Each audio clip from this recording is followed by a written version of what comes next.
Homan. He will serve as Mr. Trump's border czar, and he joins us this morning from Naples, Florida. Good morning to you, sir. Good morning. Deportations are now at a decade high. They were at the end of 2024, nearly 300,000 people deported by the Biden administration. The incoming administration has promised the largest deportation operation in history. What's the number? What's the measure of success? Well, let's talk about this administration, what they claim is a huge deportation number this year. Actually, if you drill into the numbers, about 80% of those numbers are actually Border Patrol arrests that the enforcement removal operation of ICE process and move back across the border. They weren't internal enforcement arrests. If you look at the historic number of illegal entries the last 4 years, ICE, Immigration Customs Enforcement, has the lowest number of deportations in the history of the agency. So they're playing a numbers game, just like they play the numbers game and the number of people coming across the border.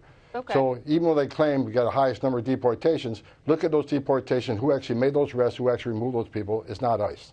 Okay, it's still a higher number than the Trump administration, but I want to ask you, for the incoming Trump administration, what's the measure? It is not deportations at the border. You're saying you are going to measure success by people who are already internal in the country to deport. That's how you're going to measure it. And what's that figure?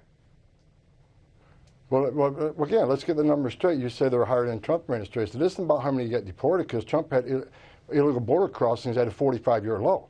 So, of course, removal is going to be lower. The number is how many were released into the United States that are now in the country illegally. Under Biden administration, we have millions of people released in the United States who have lost their hearings, and we have millions of people that are released in the United States despite a statute saying that you cannot be released in the United States without proper documentation. You shall be detained.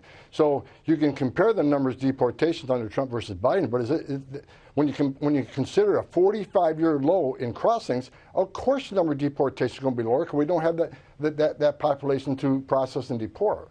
Okay. Well, I'm just trying to measure success going forward. For day one, can you help us understand what the plan is? A number of industries in this country hire undocumented workers because they are cheap labor. On day one, are you going to restart raids on work sites, on construction sites?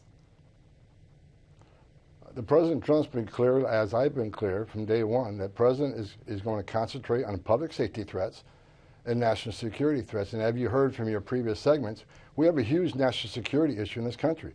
The southwest border has become the biggest national security vulnerability we've seen in this nation. FBI Director Wray agrees with me.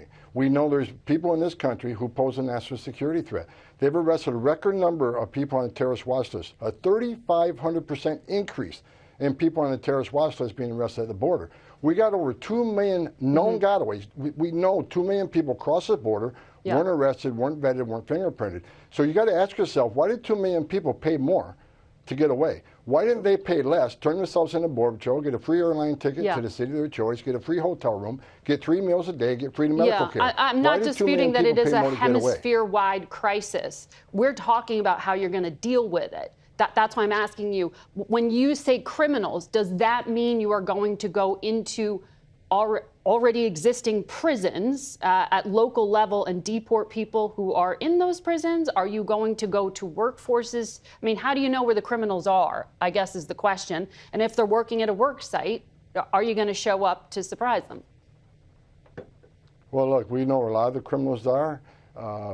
ICE they're great at this work. We know where some are, but they simply haven't been able to go arrest them because of Secretary Mayorkas' priorities.